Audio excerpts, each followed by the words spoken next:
Good afternoon. I'd like to talk to you today about human trafficking.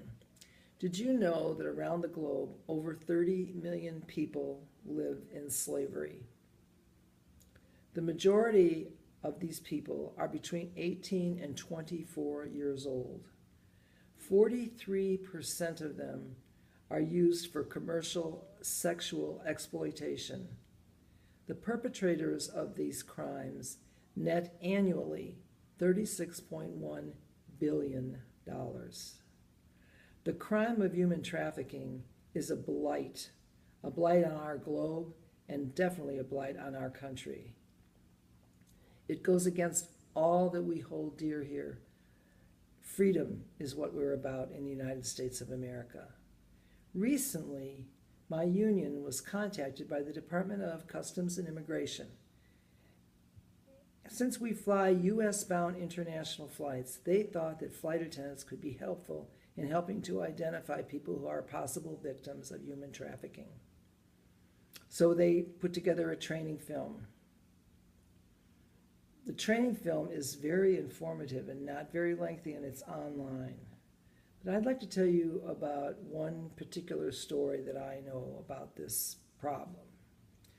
There's a flight attendant who's based on the East Coast of the United States. She's over 60 years old. She's been flying for almost 40 years, and she flies strictly Asia to the East Coast flights. She took the training and realized that she had most likely seen victims of human trafficking on her flights before. So what she did was she got a logbook and she started paying particular attention on her flights. She noticed some things. She noticed that the young women traveling with men who are very controlling and men who do not speak to them.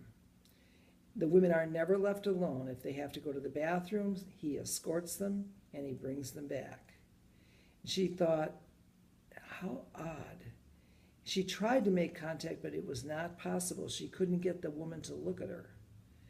So she started keeping copious notes about these incidents on her airplane.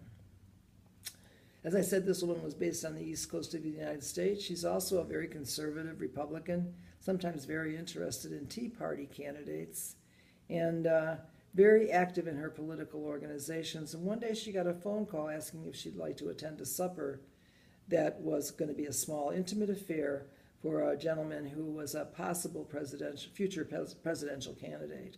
She went along. And she got to the supper party. It was very small, maybe 25 people.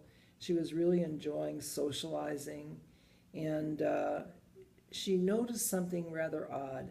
She noticed one of the women who was serving seemed out of place. She was Asian, very quiet. She did look a little nervous, and so the flight attendant started to make mental notes about the things that she observed.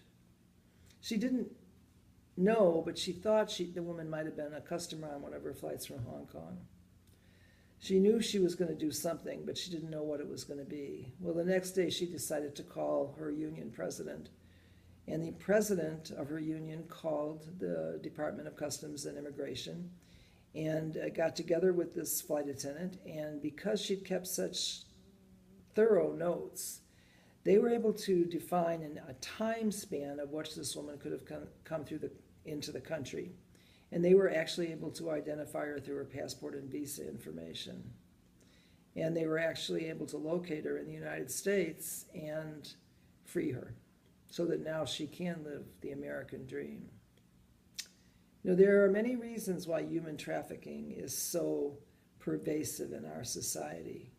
Money, corruption, power, but most of all, I think it's pervasive because we do not pay attention.